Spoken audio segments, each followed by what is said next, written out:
질문이 올라온 게 있다고 그랬어요. 그래서 성만찬이 어떤 거냐 그랬을 때 우리를 하늘로 올리시는 것이다. 칼빈이 기독교 강해에서 말한 내용입니다. 그래서 이제 칼빈이 그것을 말한 이유는 분명합니다. 무엇이냐면 그 인성이 루터파에서 자꾸 그 인성이 우리와 함께한다 이 내용을 말하기 때문에 그것이 아니라 인성이 우리와 함께하는 것이 아니라 우리가 하늘로 끌어올려져서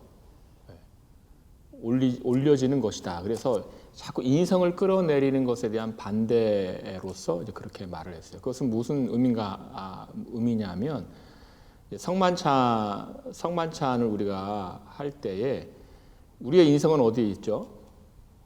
우리의 인성은 여기 있죠. 근데 우리와 동일한 인성이 어디에 있어요? 하늘에 있어요. 우리와 동일한 인성은 하늘에 있다. 이게 하이델베르그 요리문답서에 나오는 말입니다. 우리와 동일한 인성이 하늘에 있다. 그것은 무슨 말입니까? 우리가 하늘의 영광에 참여한다. 우리의 인성도 예수 그리스도의 인성처럼 하늘의 영광에 참여한다는 것이다. 라는 것이죠. 그래서 칼빈이 기독교 강해에서 말하려고 했던 것은 자꾸 예수 그리스도의 인성을 끌어내리려고 하지 말아라. 이런 의미예요. 그래서 우리는 하늘의 영광에 참여하는 것이다. 그래서 믿음으로 예수 그리스도의 고난과 죽음을 받아들임으로써 하늘의 영광에 참여한다. 그리고 우리는 하늘로 올라가는 것이다. 이제 그 맥락에서 말을 하고 있습니다. 이렇게 해서 우리 질문 잠깐 다뤘고요. 자, 이제 출이 일치 이후에 개혁파의 여러 신앙 고백서들이 굉장히 많이 등장하고 다 훌륭하고 다 좋은 신앙 고백서들입니다. 그것들을 이제 하나하나 다 봐야 되는데 우리가 이것들을 자세히 살펴볼 시간이 없을 수도 있다라는 생각이 들어요. 그렇지만은 우리가 핵심적인 내용들만 우리가 한번 생각해 보도록 하겠습니다. 먼저 프랑스 신앙 고백서 한번 가보죠. 프랑스 신앙 고백서. 프랑스 신앙 고백서 우리 114쪽을 여러분 보시면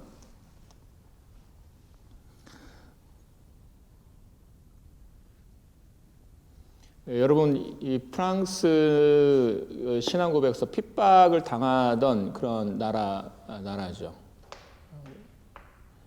그리고 극심한 핍박 가운데서 교회들이 어떻게 서는가를 할 때 여러분 교회에서 제일 중요한 직분이 어떤 직분이에요? 목사 직분입니다. 프랑스에는 신학교가 없잖아요. 그러면 그 목사를 어디서 데려와요? 제네바에서 데려오게 됩니다. 제네바가 스위스였지만 프랑스 언어권이었기 때문에 프랑스에서 제네바로 유학을 보내기도 하고 또 프랑스어를 쓰는 사람들이 제네바에서 신학을 하고 자기 사역지를 찾아서 프랑스로 가기도 하고 그리고 프랑스 가서 그러면 어떻게 돼요? 얼마 사역하다가 죽는 거예요. 여러분 그때 당시에 내가 이제 프랑스로 이제 목회하러 간다. 그리고 어떤 의미예요? 죽으러 간다 이 의미예요. 정말로 죽으러 간다 이런 의미예요. 이제 그런 상황입니다. 제네바는 114쪽 아래 세 번째 줄 끝에 보시면 그 제네바는 프랑스의 목사를 공급한 공급처가 됩니다. 1559년 제네바 아카데미가 세워진 다음에 1567년까지 120명 가량을 파송합니다. 당시에 이런 그 인구수라든가 이건 생각해 보면 굉장히 많은 수를 보낸 것이에요. 자, 이것은 어떤 걸 보여주냐면 지금 칼빈의 이 프랑스를 향한 영향력을 보여줍니다. 또는 제네바의 프랑스를 향한 영향력을 보여줘요. 그러니까 프랑스 신앙 고백서를 말하는데 왜 자꾸 이렇게 지금 제네바를 말하는가? 이러한 그러니까 프랑스 교회와 이 제네바와의 긴밀한 관계가 있다라는 것이고요. 작성 과정 이런 긴밀한 관계 가운데에서 어떻게 되는가? 여러분 115쪽 위에서부터 다섯 번째 줄 보시면 심긴 교회와 세워진 교회로 조직화를 이루어야 했다 이렇게 했어요. 그러니까 지금 개척 교회가 있고 그 다음 어떤 교회가 되는 거예요? 이제 조직된 교회가 있어요. 교회는 개척되고 그 다음에 조직화 과정을 겪게 됩니다. 개척된 대로 그냥 뭐 목사도 없고 장로도 없고 집사도 없고 노회도 없고 이런 식으로 되면 안 돼요. 교회는 개척하고 그리고 조직화하고 노회를 구성하고 그래서 지속적이고 통상적인 교회가 되어야 합니다. 프랑스 교회는 당연히 그러면 어떻게 되는 것이에요? 이제 조직화를 이루어야 되죠. 조직화를 이루면 즉 어떤 과정을 겪습니까? 노회가 있고 총회가 있고 그리고 또 뭐가 있어야 됩니까? 표준 문서가 있어야 돼요. 표준 문서가. 개혁교회는 우리 교단은 성경만 있으면 돼요. 우리 교단은 신앙고백서 없어도 돼요. 표준 문서 없어도 돼요. 이렇지 않아요. 개혁교회 항상 뭘 갖고 있습니까? 표준 문서를 갖고 있어요. 헌법에 항상 표준 문서를 담게 되어 있습니다. 이 신앙고백서를 담게 되어 있어요. 그래서 프랑스 개혁교회가 이제 조직화를 공식적으로 하면서 무엇이 필요했을까요? 신앙고백서가 필요합니다. 이것은 어느 곳이나 그래요. 스코틀랜드 교회가 세워지면서 장로교회가 세워지면서 뭘 만들어요? 프랑스 신앙고백서 만들어요. 하이델베르크가 개혁교회로 이제 아까 말했잖아요. 루터파랑 개혁파랑 막 논쟁하고 했잖아요. 최종적으로 이제 개혁교회를 세우기로 했어요. 자, 그리고 나서 뭐 만들까요? 그리고 나서 요리문답서 만드는 거예요. 그것이 하이델베르크 요리문답서예요. 그래서 자기 노선을 정하고 교회를 세우면서 필수적으로 교회가 소유하는 게 뭐냐? 신앙고백서입니다. 그래서 프랑스 개혁교회가 이제 조직화를 하면서 자, 우리도 이제 신앙고백서를 만들자. 근데 초안이 필요하잖아요. 누구에게 부탁했을까요? 칼빈에게 부탁을 합니다. 그래서 여러분 116쪽에 보시면 네 번째 줄에 칼빈은 프랑스 교회를 위해 35항으로 만들어진 신앙고백서 초안을 보내게 됩니다. 자, 이때도요 이제 재밌는 일화들이 있어요. 그러니까 어떤 거 있는가 하면 칼빈이 처음에는 칼빈 선생님 이제 우리가 프랑스 교회가 우리 조직교회로 만듭니다. 정말 노예 만들고 총회 만들고 하니까 우리 신앙고백서가 필요합니다. 초안을 하나 만들어 주세요. 그럼 프랑스가 오케이 만들어 줄게 이랬을 것 같죠? 아니었어요. 이상하죠. 왜 그랬을까요? 네. 이분들의 신앙의 열정이라는 게 프랑스 개혁교회의 그 지도자에 계신 이분들의 신앙의 열정이라는 것이 어느 정도였냐면 아주 엄밀하고 상세한 그런 신앙고백서를 갖기를 원했어요. 그러니까 그분들의 여러분 신앙의 열정이 뜨거워진다는 것은 한편은 뭘 말하는 거냐면요. 정말 좋은 신앙고백서를 갖기를 원하는 거예요. 정말 엄밀한 신앙고백서를 갖기를 원하는 그 마음이 따라가 주는 게 또 신앙의 열정이에요. 그러니까 이분들이 핍박당하고 있어요, 여러분. 막 저쪽 도시에서 뭐 몇백 명이 죽었니, 저기에서 몇천 명이 죽었니, 예배드리다가 다 칼뱀일 당했니, 이게 막 소식이 들려오는데 이분들은 지금 뭐 하고 있는 거예요? 신앙고백서. 그냥 대충 만든 신앙고백서가 아니라 정말 더 상세한, 더 풍요로운, 더 엄밀한 신앙고백서를 갖고 싶어요 하고 칼빈에게 부탁한 거예요. 칼빈은 그것을 처음엔 거절합니다. 여러분, 이 칼빈은 이 신앙고백서가 뭐랄까요? 너무 이렇게 방대하거나 그러지 않고 정말 유익한 신앙고백서가 갖는 그 유익함을 칼빈은 더 많이 생각했던 것 같아요. 그래서 칼빈이 이제 거기 있는 대로 여러분 각주 3에 보면 초보자용에 적합한 신앙고백서를 생각했는데 이제 프랑스에 온 분들이 다른 걸 요구했기 때문에 칼빈이 이제 처음엔 거절했지만 그러나 결국 그들을 위해서 35항으로 된 신앙고백서 초안을 작성해서 보냅니다. 여러분 이 칼빈이 작성한 이 35항으로 된 신앙 고백서는 정말 중요하죠. 칼빈의 이 35항으로 된 신앙 고백서에서 뭐가 나오는 겁니까? 프랑스 신앙 고백이 나와요. 그렇죠? 우리 이제 갈리카나라고 이제 부르는데 컨페시오 갈리카나가 이제 프랑스 신앙 고백서예요.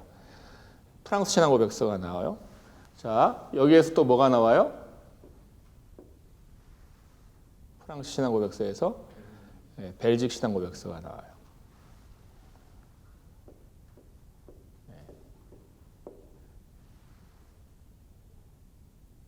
또 사실은 여기에 영향하여서 또 뭐가 나오냐면요, 스코틀랜드 신앙 고백서도 어느 정도 영향을 받아요. 그러니까 여러분 이 칼빈의 이 35개의 이 신앙 고백서가 프랑스 신앙 고백서가 되고 벨직 신앙 고백서가 되고 또 스코틀랜드 신앙 고백서에 영향을 주고 또 사실 이것들이 계속해서 지금 어디를 지향하고 있는 거예요? 최종적으로 웨스트민스터 신앙 고백서까지 그 영향력을 확대하는 것입니다. 그래서 이 칼빈의 35조항이 아주 중요하다, 이 말씀을 드릴 수 있을 것 같아요.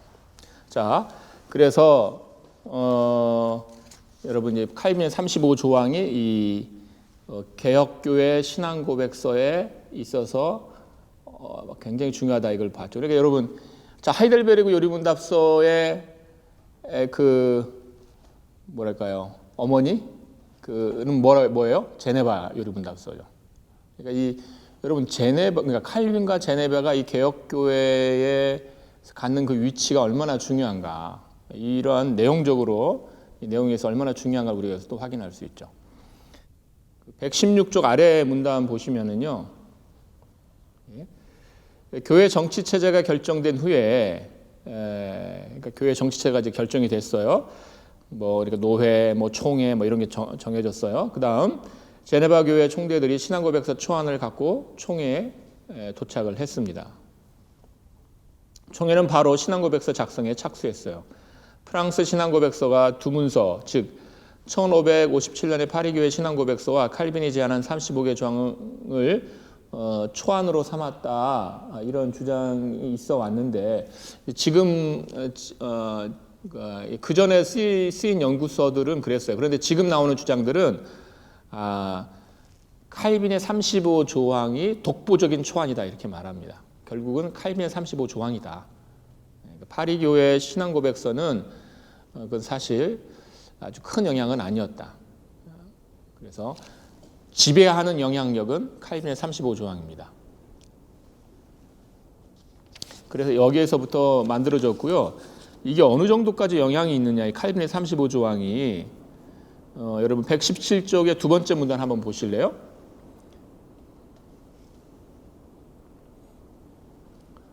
자, 파리 총회에서 신앙 고백서를 확정했음에도 프랑스 교회는 신앙 고백서로 인한 혼란이 있었습니다. 어떤 혼란이냐? 그러니까 파리 총회가 결정한 40조항. 그러니까 파리 총회는 이제 여러분 그 위에 보시면 117쪽의 위에서 세 번째 줄 보시면 우리 주 예수 그리스도 복음의 순결을 따라 살기를 열망하는 프랑스인들이 함께 찬동하여 만든 신앙 고백서라는 이름으로 40조항으로 된 게 만들어져요. 칼빈은 몇 조항이었어요? 35조항이죠. 그러니까 35조항과 40조항 달라졌어요. 그런데 이 35조항과 40조항이 계속해서 인쇄가 되는 거예요. 그러니까 지금 계속해서 두 개가 다 인쇄가 되는데 다 어떤 이름으로 하냐면 프랑스 교회의 신앙 고백서라는 이름으로 두 문서가 계속 인쇄가 되는 겁니다. 그러니까 어떤 분들은 이 35조항을 프랑스 신앙 고백서다, 이렇게 생각하는 분들도 있는 거예요, 예전에는. 근데 그거 잘못된 거죠. 그것은 칼빈이 프랑스 교회를 위해서 만든 것이죠, 초안으로. 그러나 진짜 프랑스 총회가 결정한 건 몇 조항이에요? 40조항인 거예요. 어느 정도로 인쇄가 됐냐면요, 여러분 그 아래 쭉 한 5째 줄 아래 보시면 1571년 라로셀에서 전국 총회가 열릴 때까지 40조항은 14번, 그 다음에 35조항은 10번. 그러니까 여러분 공식적인 게 14번인데 비공식적인 것도 10번이나 인쇄되었으니까 그 얼마나 많이 인쇄되었는지 모르지만 그 한 번 할 때마다 몇 부를 인쇄했는지 모르지만 굉장한 영향력을 갖고 칼빈의 35조항도 인쇄되었다는 우리가 알 수 있죠. 그래서 이제 교회마다 뭐 당시는 뭐 인터넷도 없어요, 그렇죠? 그러니까 막 걸어서 가야 되는 것이고 이런 거리인데 막 흩어져 있고 핍박 중인데 35조항을 프랑스 신앙 우리 프랑스 신앙 고백서로 갖는 분들은 그냥 그걸 갖고 있는 거죠. 또 다른 데서 야 35조항 아니고 40조항이래. 그러면 40조항이야? 헷갈려. 뭐 이런 게 있겠죠. 그래서 이 혼란을 정리한 게 1571년입니다. 110쪽 제일 아래 문단. 이런 혼란 속에서 1571년 라로셀 총회는 40조항의 프랑스 교회 신앙 고백서임을 다시 인정해야 했어요. 그래서 이제 이 신앙 고백서가 프랑스 신앙 고백서, 갈릭한 신앙 고백서 또는 이 1571년에 이 혼란을 정리하면서 확정됐기 때문에 라로셀 신앙 고백서라 이렇게 불리기도 하는 것입니다.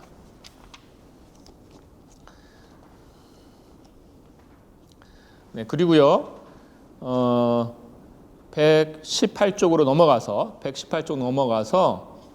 여러분 네 번째 줄 보시면 프랑스 신앙 고백서는 프랑스 위그노 시편성 모음집에 첨부되면서 박해 가운데 있던 위그노의 신앙을 세우며 지속적인 영향을 발휘했다입니다. 여러분 위그노를 이 프랑스 개혁교회 이 신자들을 위그노라고 부릅니다.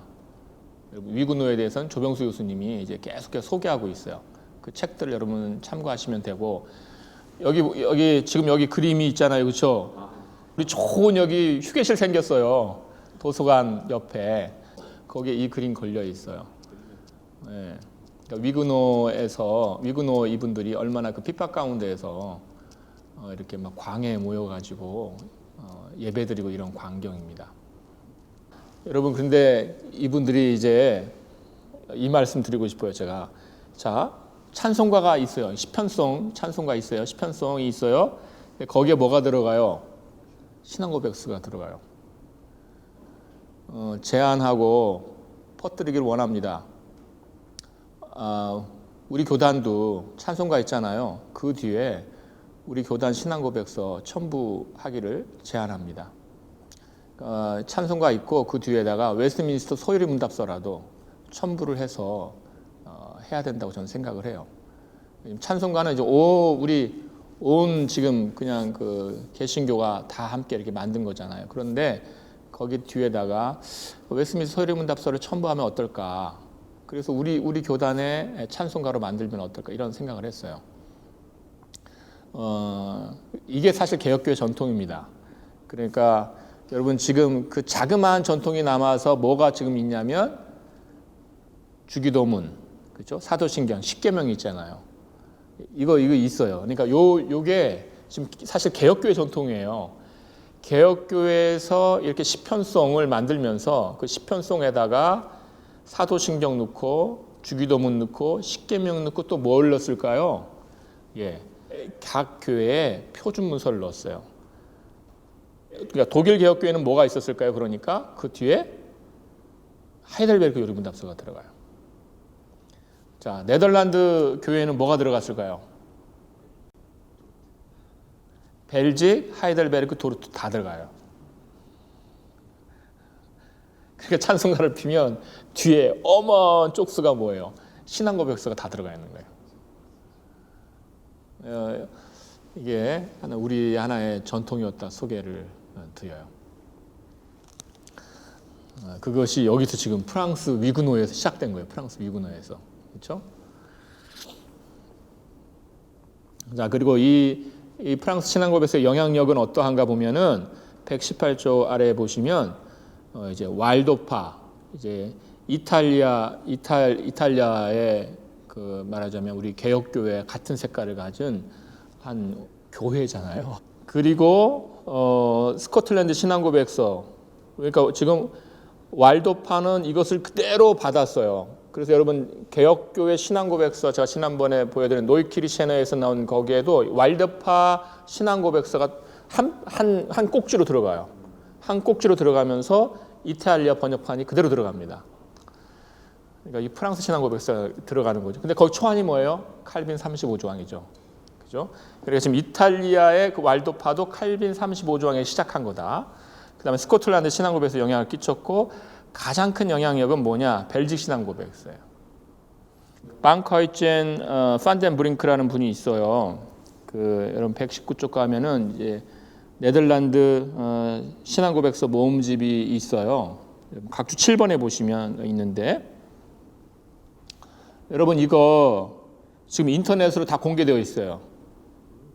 인터넷으로 무료로 다 공개되어 있어요. 이거 여러분 들어가시면 여기에 보면은 그 네덜란드 교회의 신앙고백서, 그러니까 그 하이델베르그 요리문답서, 벨직 신앙고백서, 도르트 신경 이 세 가지가 라틴어, 뭐 네덜란드어, 또 독일어, 또 이 벨직 신앙고백서 같은 경우는 프랑스어까지 다 거기에 있어요. 그리고 그 소스도 아주 잘 추적을 해서 정리를 했습니다. 근데 이 프랑스 그 벨직 신앙고백서, 벨직 신앙고백서를 이제 배치할 때 벨직 신앙고백서를 딱 배치하면 되잖아요, 그렇죠? 벨직 신앙고백서를 배치하지 않고 여러분 각주 7번에 보면은 무엇을 가장 먼저 배치했어요? 프랑스 신앙고백서를 배치했어요. 그러니까 지금 3대 신앙고백서가 있잖아요. 벨직 신앙고백서, 하이델베르 요리문답서, 도르트 신경. 이제 네덜란드 개혁교회 일지신조라고 별칭으로 불러요. 그러니까 근데 이것을 배치시키는데 벨직 신앙고백서를 배치시키는데 이것을 프랑스어, 네덜란드어, 라틴어 이렇게 배치시켜요. 벨직 신앙고백서 프랑스어를 배치시키기 전에 가장 먼저 온 꼭지가 뭐예요? 프랑스어예요. 대조판이에요, 대조판, 여러분. 그래서 그러니까 한 조항이 다 대조가 돼요. 그러니까 프랑스 신앙고백서, 벨직 신앙고백서, 프랑스어, 벨직 신앙고백서, 네덜란드, 벨직 신앙고백서, 라틴어 이렇게. 그러니까 1항이면 각 항목이, 2항이면 각 항목이 이렇게 대조가 되도록 되어 있어요. 첫 번째가 프랑스 신앙고백서가 온다는 것이 얼마나 이 프랑스 신앙고백서가 얼마나 많이 벨직 신앙고백서에 영향을 끼쳤는가에 대하여 드러내주는 것이죠. 그리고 이제 1항에 보면은 그 꼭지 아래 각주에는 또 뭐가 달렸는지 아세요? 그러면 거기에 각주에는 그 대조판을 놓으면서 각주에는 칼빈의 35조항을 대조해서 봤어요. 그래서 그러니까 이 하나만 봐도 그 각종 소스를 다 이렇게 소개하고 있는 굉장히 좋은 자료예요. 여러분이 이거 무료로 다 공개되어 있으니까 여러분이 참고하시면 됩니다. 다 다루지는 못해요. 제가 이제 이런 식으로 하는 거죠. 그러니까 이 신조가 갖는 역사적 맥락, 또 의미를 한번 보고 그 다음에 신앙고백서 안에서 내용 중에서 우리가 한번 이거 한번 보자 이런 내용을 한번 간단하게 다루는 방식으로 지금 넘어갑니다. 여러분 119쪽에서 이 프랑스 신앙고백서에서 우리가 확인할 내용은요, 계시와 성경이에요. 계시와 성경 이 부분을 한번 보죠. 여러분 그 앞쪽에 표를 보시면 이 부분이 가장 많이 다르거든요. 그러니까 칼빈의 초안하고 프랑스 신앙고백서하고 벨직 신앙고백서하고 칼빈은 1항에서 말씀과 성령이라는 것으로 해서 하나를 다뤄요. 그런데 프랑스 신앙고백서 이걸 5항으로 늘려요. 그리고 벨직 신앙고백서는 이게 또 몇 항으로 늘어나요? 7항으로 늘어나요. 그런데 칼빈의 초항 프랑스 신앙고백서, 벨직 신앙고백서에 분명한 차이가 있습니다. 무엇이냐면 프랑스 신앙고백서, 벨직 신앙고백서는 하나님에 대한 고백이 먼저 온다는 것이에요. 여기서 이제 하나의 그 논의가 있어요. 토론이 있어요. 무엇이냐면 신앙고백서는 하나님을 먼저 고백해야 될까요? 아니면 성경을 먼저 고백해야 될까요? 어떻게 생각해요? 성경을 먼저 고백해야 돼요? 하나님을 먼저 고백해야 돼요? 하나님을 고백하려면 성경을 근거로 설명을 해야 되니까 성경을 먼저. 예, 굉장히 좋은 답을 했어요. 우리가 믿는 하나님은 성경의 자기 계시에 근거한 하신 그 하나님이시니까. 그래서 성경이 오고 그다음 하나님에 대한 고백이 와야 된다. 예. 그 전에 말씀을 사실 드렸어요. 우리가 그 스위스 신앙고백서 하면서 제일 신앙고백서 하면서 말씀을 드렸었어요. 16세기는 주로 하나님이 먼저 와요. 그런데 거의 유일하게 스위스 제일 신앙고백서가 이제 성경이 먼저 오죠. 그리고 17세기에 가면 이제 점점 뭐가 먼저 와요? 성경이 와요. 그 대표적인 것이 웨스트민스터 신앙고백서입니다. 어떤 게 더 맞아요? 성경이 먼저 오는 게 맞아요? 하나님이 먼저 오는 게 맞아요? 둘 다 맞아요. 둘 다 맞아요. 121쪽 보면은 그 인용 문단 끝난 다음에 그러니까 121쪽 위에서부터 5번째 줄 보시면 칼빈은 로마서 10장 10절을 근거해서 믿음의 근거가 말씀이기 때문에 하나님의 말씀에 관한 믿음을 먼저 고백을 합니다. 하나님의 말씀에 근거해서 우리가 믿으니까 하나님의 말씀이 먼저 와야 된다는 거죠. 믿음을 전제하면서 그 믿음의 근거인 하나님의 말씀으로 시작을 해요. 하나님의 말씀이 우리 믿음의 출발이다. 하나님의 말씀 우리 믿음의 출발이다. 그렇죠? 그러니까 말씀이 먼저 와요. 그런데 자, 프랑스 신앙고백서는 어떻게 하는 것이에요? 하나님을 믿는 믿음을 고백한 다음에 하나님을 아는 지식의 원천으로 하나님의 말씀을 소개해요. 우리가 하나님을 믿어. 근데 우리가 하나님을 믿는데 이 하나님에 대한 지식은 다 어디서 오는 걸까? 하나님의 말씀이야, 성경이야, 이렇게 되는 겁니다. 근데 여러분, 이 계시론, 그러니까 하나님에 대한 이 말씀은 하나님에 대한 신앙을 전제해서 있어요. 그러니까 성경론을 먼저 이렇게 꺼내놓을지라도 성경을 누가 계시하신 거예요? 하나님이 계시하셨죠.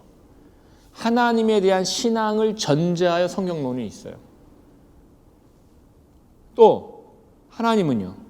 하나님에 대한 신앙은 이 계시에서 시작하게 하기 때문에 우리가 믿는 하나님은 그 계시하신 그 하나님이에요. 그리고 이 둘은 분리되는 것이 아니에요. 같이 가는 것입니다.